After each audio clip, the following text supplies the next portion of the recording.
You've been struggling for years and you don't understand why. You want to be motivated, want to be disciplined to do your work, go to the gym, eat clean, but you keep making the wrong decisions. You keep eating the junk food even though you want to lose weight. You keep procrastinating even though you want to be productive. It's like you're fighting an uphill battle, you're swimming upstream. If only you knew the true reason why you're struggling. Adonis struggled when he was younger too. Just like you, sometimes Adonis would procrastinate when he was sent forward into the trials and tests of his tribe. Adonis faltered, he failed and fumbled and was lazy, but slowly and surely he figured it out. It was not the world that was causing this, it was the mental. So Adonis vowed to improve his mental health. I'm going to tell you now that this is the single most important video of your life. And I'm not exaggerating when I say that. This is a much longer video, and by the end of it, it could completely change your life and your mindset. So, grab a pen, grab a paper, or a notebook, because this deserves your utmost full attention, which is a major problem nowadays. Don't start procrastinating. Don't start scrolling to the YouTube comment section. Don't surround yourself with distractions. Look at me, I'm literally sat outside right now with no distractions. If you want your life to actually change for the better, then pay attention. What I'm going to teach you and what you'll learn in this video, you would have never been taught anywhere else. Not in schools, not by your friends, and not by your family. And I'm being serious, and when I say that what you'll learn in this video will save your life. After this, you could pass on the information to any one of your friends, any one of your family members who are also in their trying dark times. There's one major issue I want to explain to you first. Problems that you may have been relating to, such as procrastination, lack of motivation/energy, and lack of discipline. You really want to go to the gym, start eating healthy, but your brain can't help but choose the bad decisions. You keep falling back, overindulging in YouTube, social media, TikTok, porn. Your mind is constantly filled with negative thoughts. If you relate to any of what I've just said, then I want you to understand something. These are not the problems. These are the symptoms of the major problem. Procrastination, poor diets, lack of motivation, lack of discipline. These are all symptoms of poor mental health. Depression, anxiety, all of these are symptoms of poor mental health. If you want to get rid of the symptoms, then we have to fix the real issue, which is your mental health. Once you start to do that, you'll realize that the rest of the symptoms will slowly start to disappear. What you've tried to do is ease the symptoms, but that won't help you in the long run. What you need to do is fix the real problem. What I want you to do is literally get your pen and your piece of paper right now and draw a scale from one end to the other. One end being poor mental health, and the other end being I have amazing mental health, I have no issues in life whatsoever.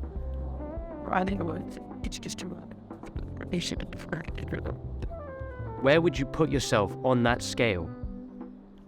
Would you put yourself in the middle? Would you put yourself further to the end where you don't have good mental health? Probably one of those options. I guarantee you, in 2 weeks, you'll be able to double that towards feeling better. You will be doubling your positive mental health in 2 weeks' time. Only if you actually implement the things that I teach you today. After this video, you're going to be able to be way more positive than you are right now. You'll be able to do what I'm doing right now, literally sit outside and just enjoy life. You'll be able to take control of your thoughts. You won't have those negative thoughts anymore. And one of the best things that you'll get from this guide is that you will start to enjoy doing work. It will feel good to not procrastinate. You'll feel way more productive than you ever have before. Also, after this guide, you will start to improve your physique massively, because your mental health dictates the choices that you make in life. which makes sense. When your mind is healthy, your body is going to make healthier decisions. When your mind is healthy, your mind's going to pick good things for it. I'm now going to tell you my mental health story. You can skip this bit and go straight to the guide if you want. I've pinpointed the points in this video. However, you might find that listening to my story could actually be quite relatable to your story and could make you more inclined to actively listen to what I say and implement the things that I tell you to do. Growing up, I have an English dad, but I spent a lot of my younger years living with my mum, who is Asian. So I grew up in an Asian family. And she was strict. Yes, she was strict. You know, typical old-style Asian discipline methods. So, you know, old style, old style. And growing up in an Asian family, the fuck is mental health? Mental health is not a thing. My mum would never ever go to the doctor if she was ever sad or depressed. It just wasn't a thing. You only go if you have a physical injury, that's it. So growing up, I never knew that mental health was an actual thing. Years down the line, I'm now a young teenager. I mean young, I mean going into year 7, and I'm awkward. I'm an awkward young guy. I have what they call social anxiety, which in my opinion, I think is kind of bullshit. I mean, I just didn't have the confidence to go up to new people and make friends. But it was a major issue. I genuinely did not have the confidence. So the very few friends that I did make, there was 3 of them, so 4 of us in total. I thought that was friends for life because I didn't think I had the confidence to actually make more friends. And you know what? Life was really good. Life was really good. We played video games. I remember we'd always go to one friend's house. And we would either, when Fortnite was a thing, but we mainly played Halo, which was amazing. I remember those Halo days. Oh, they were fun. Halo 3. I'm getting sidetracked. But we'd go outside, build dens, which I don't know if any young kids do anymore. But that's what we did. Life was good. We didn't have many worries. We were young. There was 4 of us, and it was great. It was an amazing friendship. Life was fun.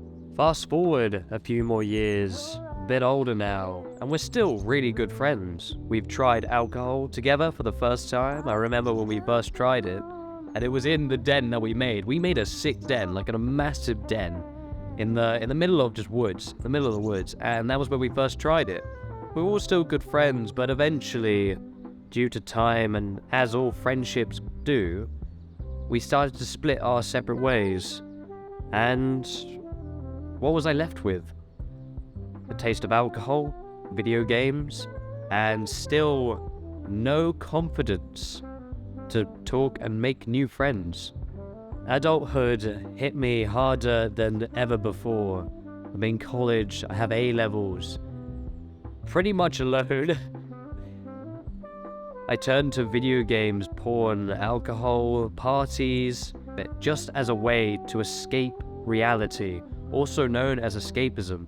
My life, before I even knew it, wasn't fun. I turned to instant gratification as a way to escape that reality, because instant gratification made me feel good for a brief moment. Even though I knew that after I played video games for hours and hours, that after I would feel terrible. I knew that I would feel bad. I played on those video games for hours, even though I knew in the long run I would feel even worse. But I simply couldn't understand why. I couldn't understand why my life had gone to this point. And this was also during the time that I'd grown up not knowing that mental health was a thing. Fast forward a bit, I couldn't do it. Dropped out of college, ended up working a 9 to 5, typical job at a restaurant. And one day there was an accident, a motorcycle crash, and I couldn't walk for a few weeks. And it really forced me to actually have a look at my life situation. Because I already knew that all the bad habits I was doing were bad habits. I knew at the back of my mind that this is not healthy for me. This is not helping me. And after my motorcycle crash, it sort of forced me to realize that, okay, shit, I'm throwing away my life. Once I realized that, and actually I really wanted to try and change my life, which you could be in this position right now, I really want to fix my life. Those words, I really want to fix my life. I didn't want to be the video game guy who had no friends, only knew of instant gratification, fapped 3 times a day, only went to every single party that I could just to see if I could make friends. But it usually just ended up with me drinking too much. When I started to realize that I'd had to change, that's when my life actually started to change. When I was depressed, which is what I would define it as, when I was depressed, my hygiene went to absolute shit. And all that started to change. My hygiene was getting better. My life was getting better. I started becoming healthy. Life was becoming fun again. All in the comfort of by myself, doing everything that I could, improving myself, not relying on the need of others. I was happy by myself, which I never thought I would say 3 years ago. I never thought I would say, I am happy by myself. But men, everyone, people, women, children, everything, we are not meant to be alone. However, working on myself and realizing that I enjoyed my own space allowed me to give me a confidence that I never had. And with that confidence, I met an unbelievable amount of new people. I made new friends, and good, proper, real friends. Not even in the UK, in different countries, in Thailand. I've made new friends across the world. I want to talk about depression. I think depression is probably one of the most majoring issues in Western developed countries. But what is depression? And I think a lot of people would actually mistake it for a feeling of sadness, which it isn't actually entirely correct. Depression is the feeling of emptiness, that your life has no meaning, no motivation to do anything. The things that you used to do that gave your life satisfaction don't give your life satisfaction anymore. Things that used to make you happy doesn't make you happy. I knew I was in a bad state is when I was playing video games all the time, which was my safe space, my way to escape reality. I knew it was bad when video games started to bore me and I was getting unhappy even playing it. I was sat here thinking, why am I playing video games? This is just boring now. That's when I realized, okay, shit, this is bad. Which I'm pretty sure all of you have probably come to some point. Maybe not all, but a lot. And this is because there are so many things in life that has taken us away from our purpose, our meaning. Our lives have lost meaning. There are 2 things that I really want you to understand, and you may have heard it before. You probably have. And that's instant gratification and delayed gratification. Instant gratification is doing things in the now that will make you feel good for a short period of time, but will make you feel way worse in the long run. Stuff like weed, porn, alcohol, video games, social media, the list goes on quite a bit. The problem here is that you are overindulging in these things, viewing instant gratification as not only a way to escape your reality, the world that you are so depressed in, but you want the instant gratification to become your new reality, which isn't the real world. And the worst thing is every time you overindulge in instant gratification, your life, your satisfaction, your enjoyment in the real world gets worse and worse. Every time you overindulge in instant gratification, you may feel good for a bit, but the baseline of happiness gets lower and lower. So then what happens? Your life gets worse in the real world, your enjoyment in the real life gets worse and worse, So you're more depressed. So you turn to instant gratification again to escape that reality. It's a vicious cycle, a very difficult cycle to get out of. And some people may be saying, some people believe that depression is genetic, that there is no escape from this, that you cannot cure this, which I personally think is a very, very destructive way to think. I'm a big believer in believing in things that are beneficial to you. Thinking, oh, I can't change it, it's genetic. There's no cure, there's no hope. That's not beneficial to you in any way. Thinking like that is not beneficial to you at all. This is why you need to make sure that you haven't convinced yourself that depression is something that you cannot change, because you can. You can improve your mental health, and I know because I went through the exact same thinking process as you did. Okay. Just thirsty, bro.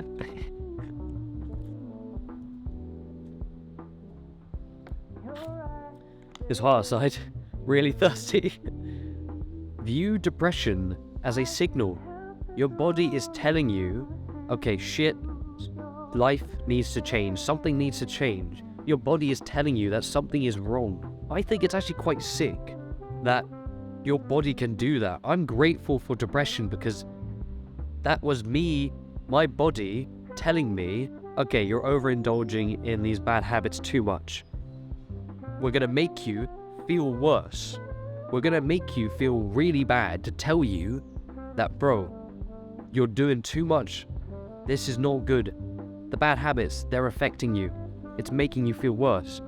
I'm grateful for depression because depression is what told me that I needed to change my life, which is quite sick that your body can do that. You wanna stop feeling depression? Listen to your body. It's telling you, stop indulging in these bad habits, instant gratification. You do that, and your depression will start to get better. It's not instant fix, it's not like that. That's why I'm telling you, give yourself 2 weeks, and you will feel way better than you do now. 2 weeks. Because this is what I did. I stopped overindulging, I stopped giving in to my addictions, to instant gratification. And slowly but surely, I started getting happy again. That baseline of happiness started to increase. It wasn't so low. I started to enjoy reality. And I didn't need instant gratification because I didn't need to escape that reality anymore. I want to now talk about anxiety. What is anxiety? Anyone who is an overthinker will know exactly what it is to be anxious, and I also used to be an overthinker. You're hypervigilant, really, really aware about everything, and you're overthinking everything, even the smallest little things. And the things that you're usually overthinking are bad things. They're not positive stuff. Hey, yo, bro. Can you hear that? Who's mowing the lawn? Ruining my mental health, bro. Stop mowing the lawn, my guy. What's interesting about anxiety is that it affects everybody differently. For me, anxiety really started to pop up when I got into my first relationship. This is how I found out that I was an overthinker. I overthought everything. Is she gonna leave me? Oh, is she getting bored of me? You know, the typical boring shit like that. But for someone else, it could be a very strong sense of social anxiety. You're anxious in your group of friends. You feel like you aren't participating enough to the group. You're worried that you are going to be left out. Wanting to be accepted into your tribe. Anxiety is a survival mechanism. And what could have happened to you was something traumatic at quite a young age. Maybe something to do with your parents. And yes, anxiety is a survival mechanism, but sometimes that mechanism glitches out for a bit when it's under a lot of stress. And I know a lot of people suffer from a lot of stress nowadays. And that can cause anxiety to stay around a lot longer than it should. So after a traumatic event, your body, your mind goes into overdrive, trying to protect you. It's why your first breakup from a long-term relationship, like your first breakup, it's why it hurts so fucking bad, bro. It's why it sucks. And for quite a while, sometimes longer than maybe it should do. Because your brain is trying to protect you from going through that again. However, after your first breakup, that doesn't stop you from dating forever now, does it? It's your first relationship, you're 16, maybe something like that. Doesn't stop you from ever dating ever again now, does it? It's the same with anxiety. Anxiety is a survival mechanism, but it's also not the only factor that takes control of your own life. You take control of your own life. You decided to sit here, and if you've gotten this far in the video, well done, okay? But remember, it's a practical video. Do as I tell you. But if you decided to sit here and make a change. You decided to fix your life. That was your decision, not anxiety. But as I mentioned before, it's not going to disappear as easy as that. It's going to take a bit. It's going to take a while. Give it 2 weeks. Work through your anxiety. Like your first breakup, you work through it, and you will get through it. I'm now going to say something that I want you to start implementing into your life straight away. And that is gratitude. I told you this is a practical video, and this is one thing I want you to start doing. Gratitude can be viewed almost like a skill. The skill of counting your blessings. Gratitude is like the scientific reason behind happiness, which we sometimes, if not all the time, tend to overlook. You ever feel like you've woken up one morning, or you're just like going throughout your day and you're so unbelievably happy? You're so happy, you're in the best mood, you're in a good mood. But you don't even know why. You have no reason to. You don't know why you are just so happy. Or you can't be happy in a situation where you think that you should be happy. Gratitude is actually the reason behind that, and it allows you to actually take control of those situations. Like I said, gratitude is a skill, and this technique I'm about to walk you through could change your life. Gratitude is taking a step back and forcing your brain to think positive thoughts of the things that you appreciate. And the word you probably focused on was force, and I'm being serious when I tell you this. You genuinely have to force your brain to think these thoughts.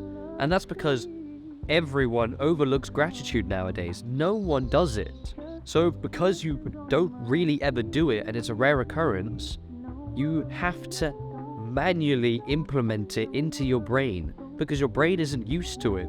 I literally had to do this the other day. I'm no better than you, bro. We're in the same boat, man.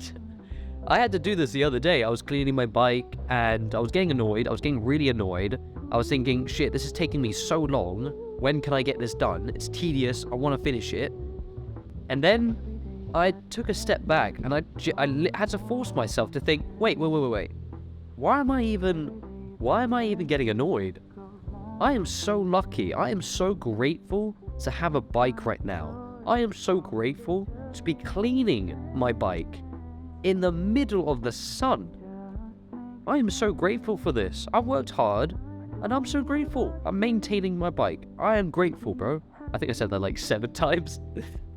And after that, I started to feel really happy, really good. To the point that I even took a step back and I started dancing to music as I was cleaning my bike. I literally, I'll put a video up. I literally just started dancing as I was cleaning my bike. I was so happy.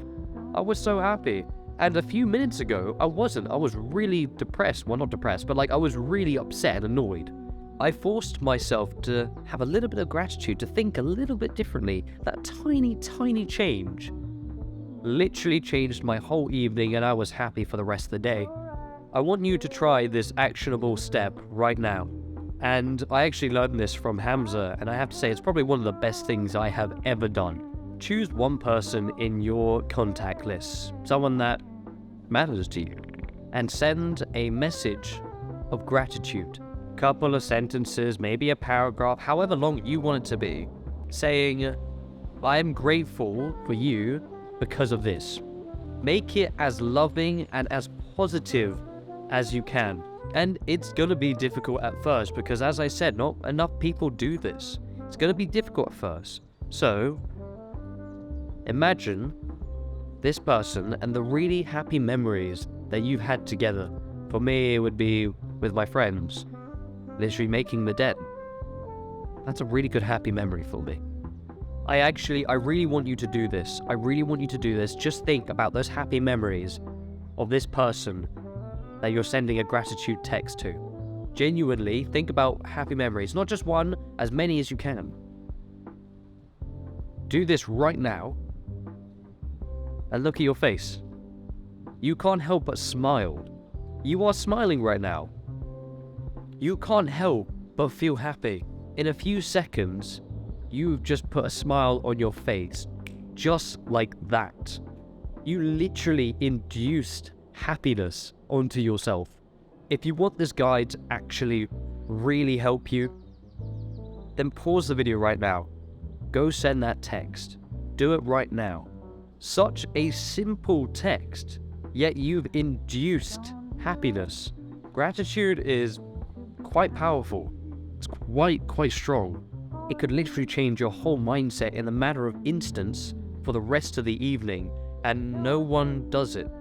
Now imagine this.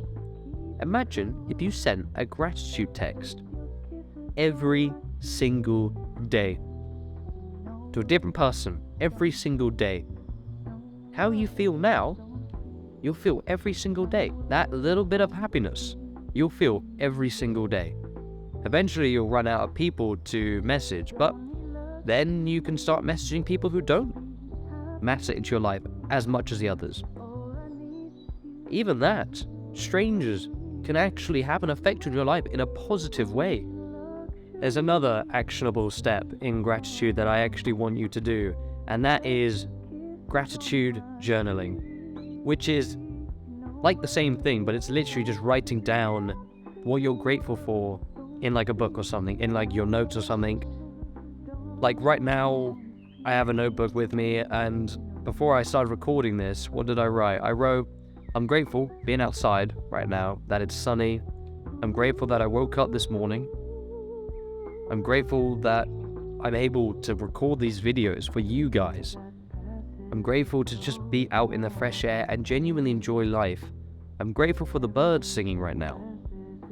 I'm grateful. I think I've said grateful like a lot.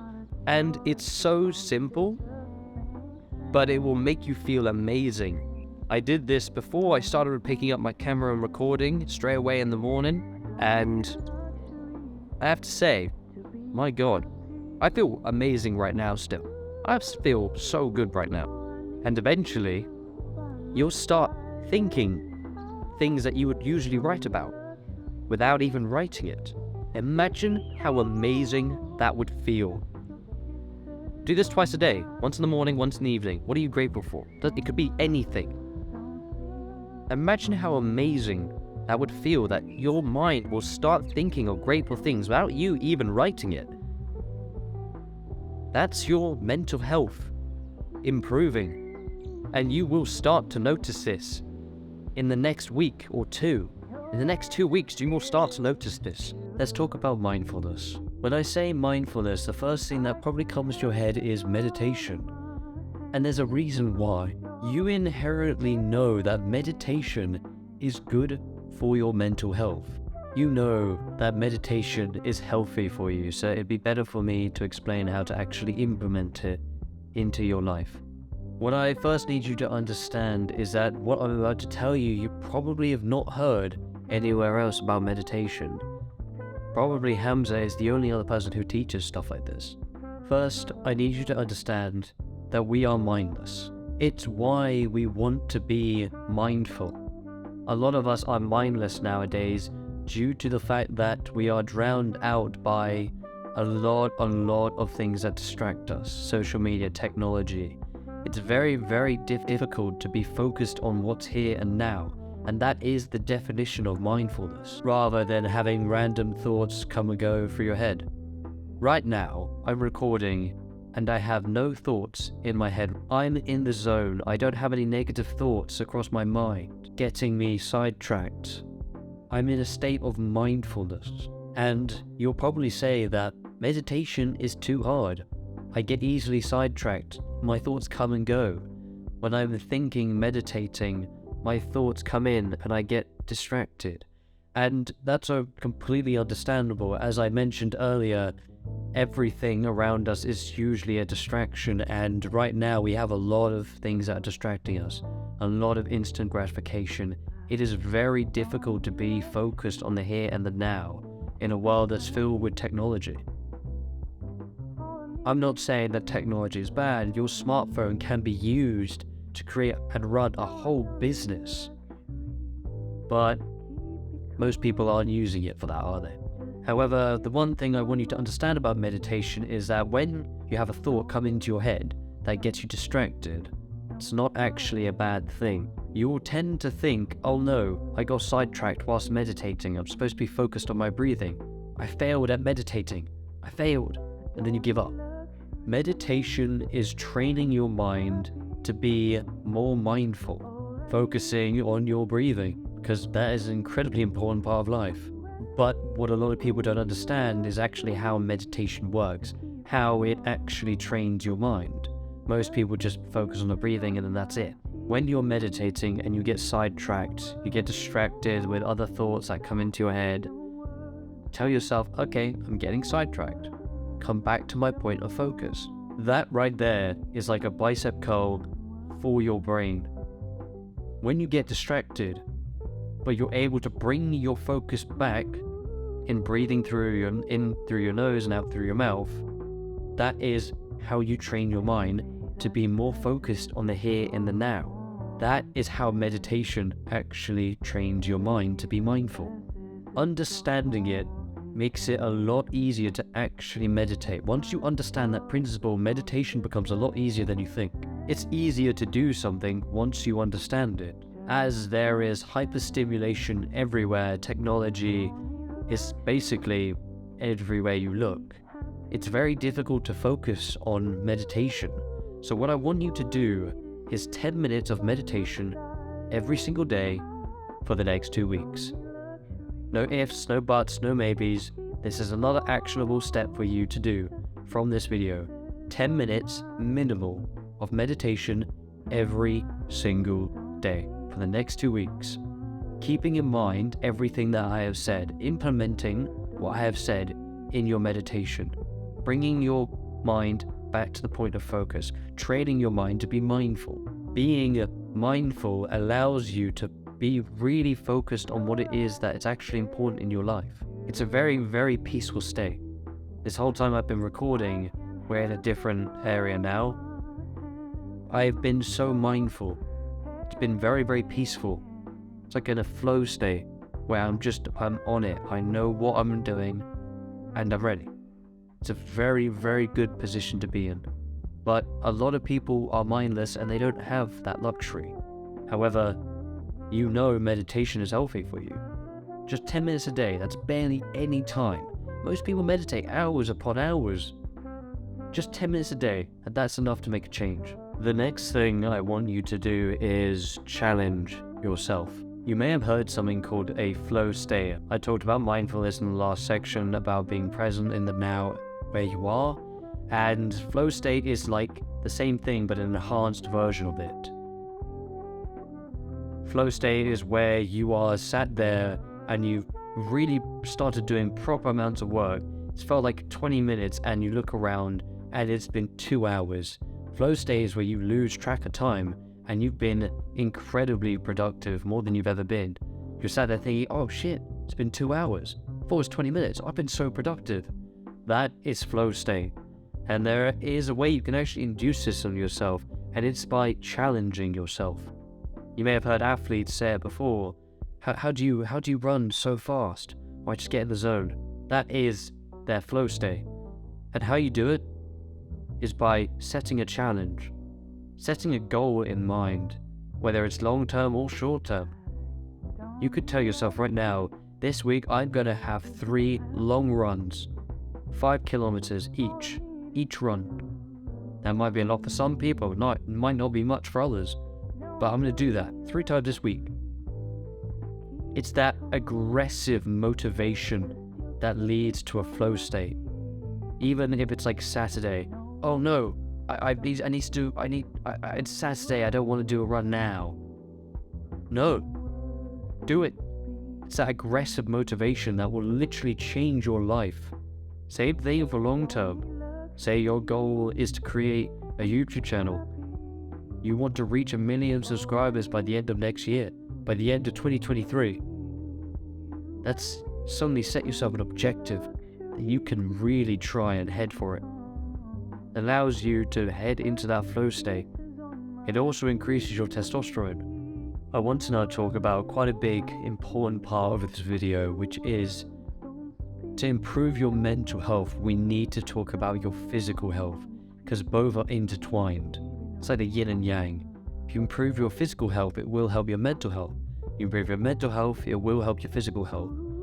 This is probably one of the most important parts of this video, and the reason I left it all after those smaller topics that I talked about was because you need those topics to actually improve in your physical health. You need gratitude, you need to understand and improve depression, anxiety. You need all those. You need to be mindful to actually help you progress on these other things I'm about to tell you. You have probably gone to the gym and tried your hardest, but then still ended up really depressed. You're still not happy. You're trying your best, but it's still not going well. That's why I had to talk about these things first. Those other things that I just talked about, I needed to get them out there first so you can understand what it's needed to improve. First thing I want to explain is your diet. Your diet is so important, way more important than you may actually realize. And I know a lot of like YouTube fitness gurus out there will be saying like, you can eat all these calories, you can have this donut, and still work out, because you still gain muscle. Yeah, that may be true for you, but I'm not talking just about the gaining of muscle. I'm talking about being healthy. Yes, you can eat that donut still and still gain muscle, but is it healthy to do that? No. There used to be an incredible saying that was said for a long, long time, you are what you eat. And recently, that's now not a thing. Everyone's diet nowadays is terrible. I mean, look at me. I went, and this was quite a low point for me. I went a whole day with not having a single meal, only having crisps. Literally packets of crisps. That was it. Your diet is so important. What you eat will affect your mental health. Think about it. If you ate pizza all day, sweets all day, nothing else, pizza and sweets, right? Those are the 2 top things that came to my head. Only those for the whole day, for the rest of your life. Do you think you would be very happy throughout your day? Do you think your mental health would get any better? No. No, it would not. And you know this. I think a tip that I can actually say is eat single ingredient foods. No, I don't mean just have one ingredient throughout your whole meal. I mean, literally go to the store and just buy some potatoes. That's a single ingredient. It's not been processed. You're not buying these microwave burgers or like some just horrible shit. You literally just grab potato, salmon, broccoli. That's it. That's a whole meal done. And they're all single ingredients. Potatoes, fresh salmon, and broccoli. Done. Full meal. Just eating like that. It will be a massive improvement on your health. And some may turn around and say, oh, but I mean, it's more expensive, more healthy foods, I gotta cook it now, because it's not like pre-cooked, I gotta cook it. Some people might say that, oh, well, I gotta take the time to cook it now, and it's a little more expensive. Well, I mean, if it literally helps you get rid of depression, is it really a bad thing, that extra 10 minutes to cook the food? When you put it like that, oh, okay, yeah, it's not too bad. Yeah, costs a little bit more, but it will literally help you get rid of depression. I'd say it's a pretty good turn. I mean, Yes, you have to cook it. That's what you're meant to do with food. You're meant to cook food, not have pre-cooked shit. The second thing I want to talk about is, well, the physical side of it. Obviously, this is going to be quite self-explanatory. You know that exercise is good for you. It's like meditation. I don't really need to explain that. You know it's healthy for you. And the diet plays into it. Yes, having a healthy diet, having a healthy mindset allows you to be more focused in the gym. Imagine having that flow state, that mindfulness as you're working out, losing that track of time. You've just worked so hard and you've thought it's been 20 minutes, but it's 2 hours. You've been 2 hours in the gym and suddenly you'll be like, oh shit, this has been a really good workout. I'm exhausted, I'm tired. I'm ready to go to bed. Even if it's only 30 minutes a day, this is your next actionable step. 30 minutes of exercise every single day for the next 2 weeks. That's not much, only 30 minutes. You can literally go outside for a run right now and that would be it. That would be it. And I don't mean gym weights all the time, bro. I mean anything. Anything. Literally going for a run, cycling, rowing, anything. And I mean out of your own time, not sports. Don't include like, oh, well, I go tennis once a week. No, that doesn't count. That doesn't count, bro. You go tennis once a week. No. Every single day. Every single day. 30 minutes of exercise. Yes, people give yourselves rest days, but then what the mistake that people make during those rest days is that they do nothing. They'll just literally sit in a couch all day. That's like taking a massive step backwards from your hard-earned progress. Say you do 30 minutes of exercise every day, 20 pull-ups, 20 push-ups, going to the gym, only 30 minutes, doesn't take you long, and you have one rest day, but instead of sitting in all day, you go out for a walk in the nice fresh air. Not a run, because you're giving yourself rest. You need to let your body rest. You walk though, you're still doing 30 minutes of exercise, but it's just a lot gentle. It's a lot more gentle than weights all the time. So, 30 minutes a day. You're going to be doing this next week. Whether it's literally only push-ups during that whole 30 minutes, you're going to be doing this every single day. The next point I want to talk about is sleep. I think this is probably one of the most overlooked problems that everyone suffers with and everyone knows is a problem. No one gets enough sleep nowadays. Every single time I asked my peers in college, oh hey, how are you? Tired. Every single time. Always the response, I'm tired. No one has a good amount of sleep. I used to have a really, really fucked up sleep schedule. My work really didn't help. I've now quit to focus on this. So work used to be I was coming home at like 1 in the morning and going to sleep at like 2. And then getting up at like 7, like AM. That's not a very healthy sleep. And not only is that only a small bit of hours, that doesn't take in consideration my sleep efficiency, which used to be at like 60%. So if you only slept like 4 hours and your sleep efficiency is 60%, you aren't sleeping that 4 hours, right? You aren't sleeping that. You're barely getting over 2 hours of sleep a night. That is something you need to get into consideration. Prioritize your sleep. You sleep bad on one night, the day after you will have a bad day. Bad sleep, bad day. And everyone knows this. You wake up groggy, you feel like shit. You do not enjoy it. You turn around and you say, I had a bad sleep. And the thing is, people also say, but if I sleep too long, then I also feel groggy. That's just because you're comfy in your bed and you just don't want to get up. I think one of the biggest things that actually helped me on both those situations, sleeping too much, feeling groggy, not sleeping enough, feeling groggy, I think the biggest thing that helped all of it was 2 things. I stopped going to sleep with my phone, And I also taped my mouth shut. So I put my phone on the other side of the room, and that basically stopped me looking at a screen right before I sleep. People go, I can't sleep. Well, yeah, you've got a phone that's in your face, hyperstimulating with a bunch of lights. That's not going to help you sleep. Put your phone somewhere else, even in another room if you have to. Which is what I did. I put it on the other side of the room, didn't touch it, especially when I woke up, didn't touch it. The first thing that I got on my face was sunlight, not screen light. This is one massive thing. This is another actionable step for you to do, and that will massively help you. Do not sleep with your phone.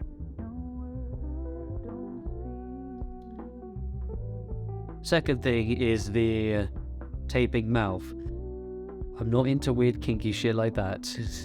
The reason I do that is because it forces me to breathe through my nose when I sleep.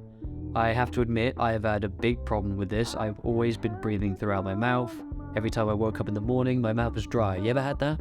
You wake up in the morning, your mouth is dry. That's because you breathe throughout your mouth throughout the whole night, which is bad. For one, it doesn't develop your jawline, and also it's incredibly unhealthy. You aren't meant to consume all that air. You're meant to breathe in through your nose. The reason everyone has a blocked nose is because no one uses their nose.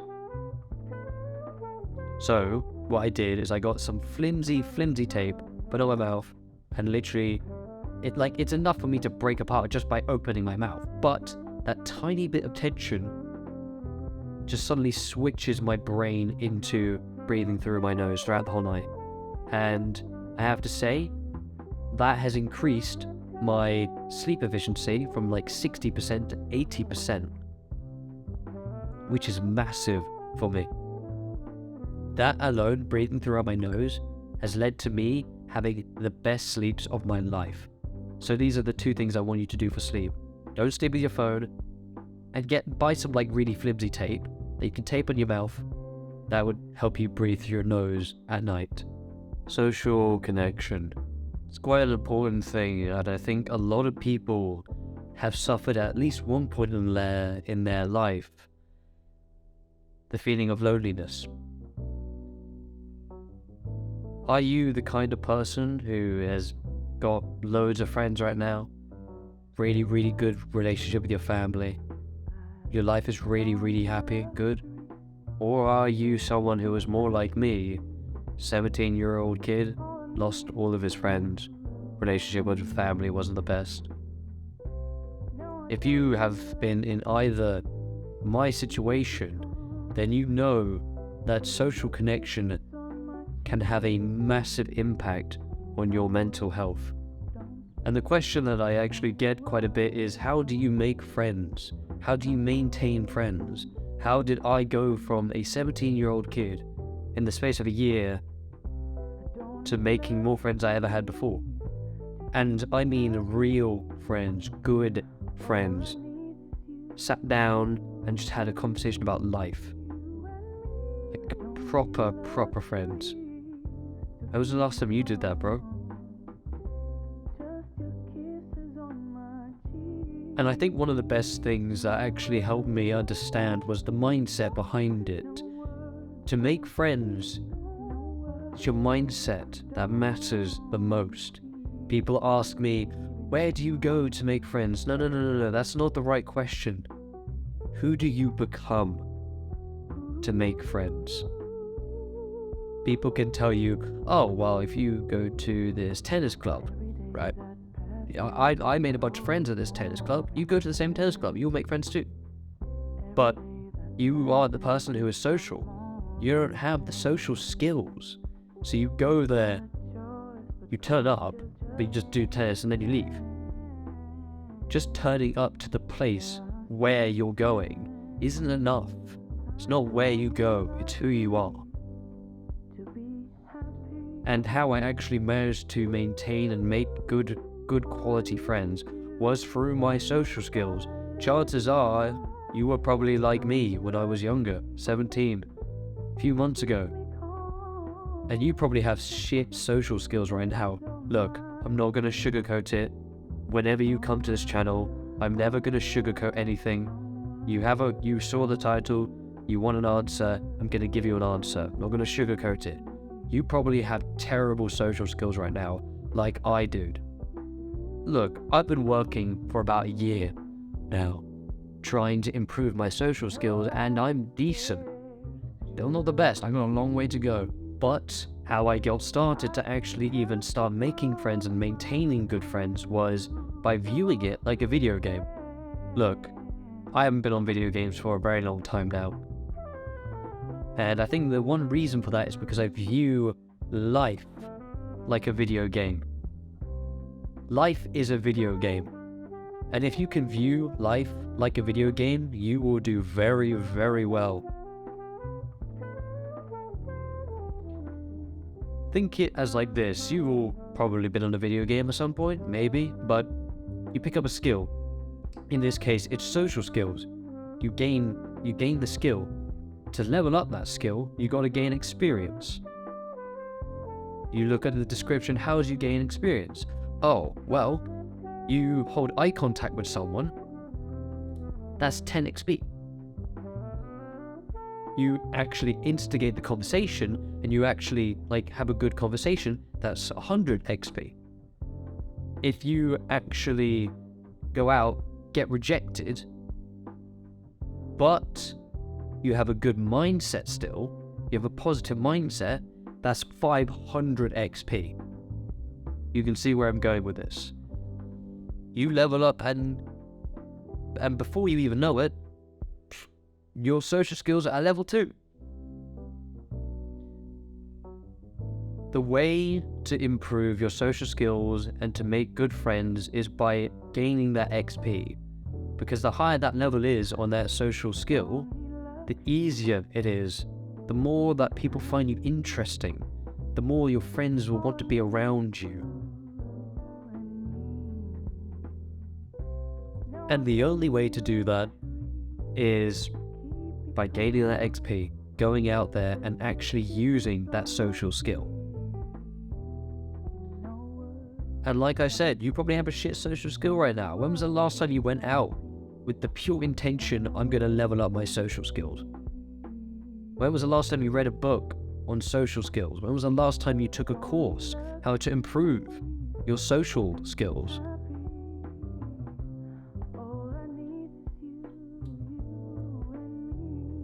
And the thing is, you might even get to the point where you go out with the sole purpose of getting rejected, or being in an uncomfortable situation.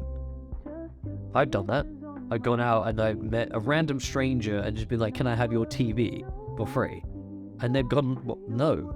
I've just said something so silly, so random. And obviously they were like, no, rejected, right? But it put me in that position of discomfort. I leveled up. I had a positive mindset. I leveled up again.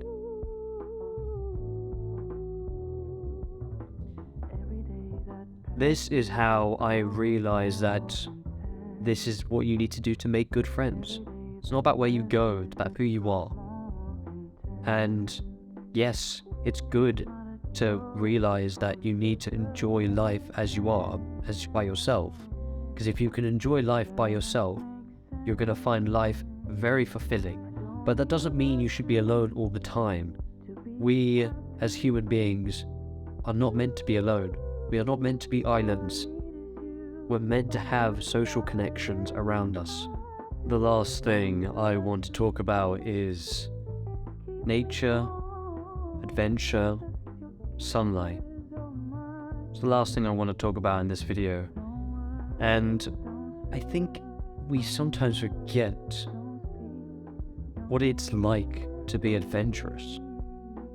When you were a younger kid, going around, doing stupid shit, you're just in the sun right now, climbing trees, just stepping into puddles. You probably have said at some point in your life that your childhood days were the best days of your life. I loved being a kid. You probably heard so many adults say that. I loved being a kid. Oh, you're lucky. You're still a kid. You get to enjoy life, no worries. It seems that adventure that you'd have when you were younger dies out when you're older. And it does. Everyone has lost that sense of adventure.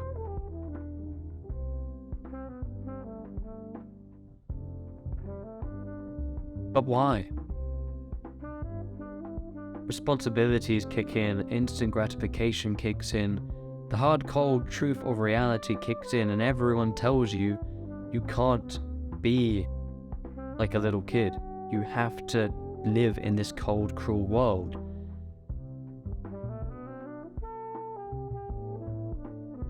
When was the last time you went out and just stepped on a leaf or touched grass? Literally, not like get outside. I mean, literally went down and just grabbed grass. When was the last time you did that? Probably a while. And it makes sense why our mental health is so bad when we're stuck inside a room all day. It makes sense why our mental health is terrible.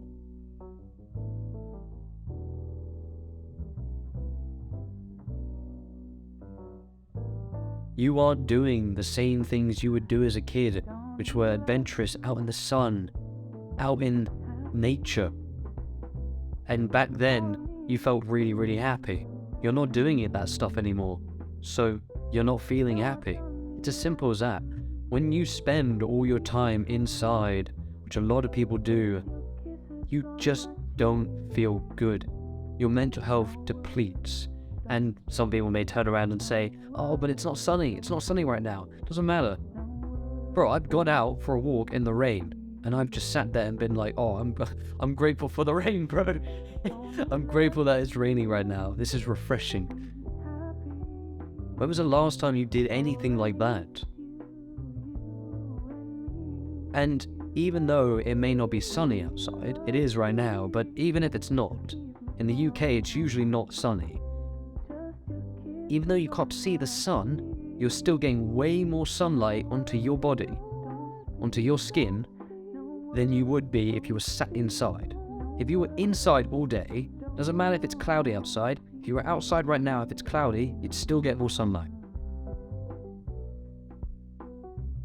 There's one thing that I did, which was literally just like outdoor gym equipment, like sort of those like resistant bands, which you could like put around a tree, like the trunk of a tree, and like pull down.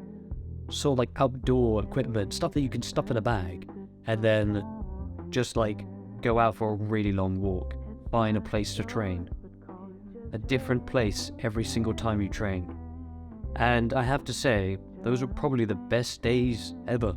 Imagine it, put it in perspective. You've gone out for an hour walk, you found a place to train, it's by a little stream, or like, and you said, okay, can I jump that stream? Can I jump over it? Or maybe I can't. Oh, you know what, fuck it, let's do it. You jump over it, you find that tree, you set up all your gym equipment, you start working out, done a good 30 minutes of exercise, and then you sit there with a book, you're just enjoying nature.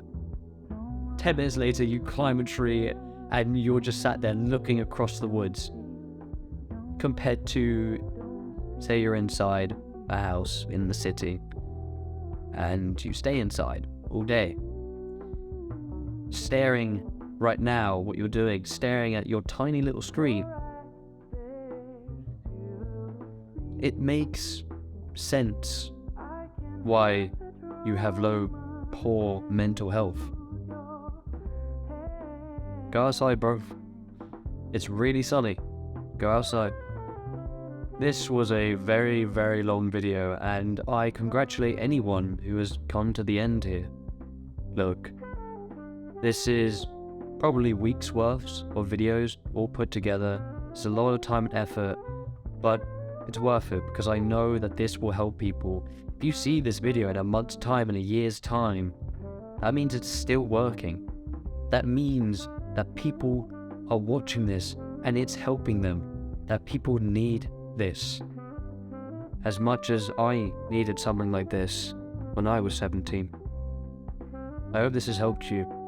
If you like this video from a YouTube channel that's decently small, subscribe so you can see more. Stay consistent and do the best you can. Because bro, you fucking got this. You fucking got this. I believe in you. I'll go outside, go for a walk.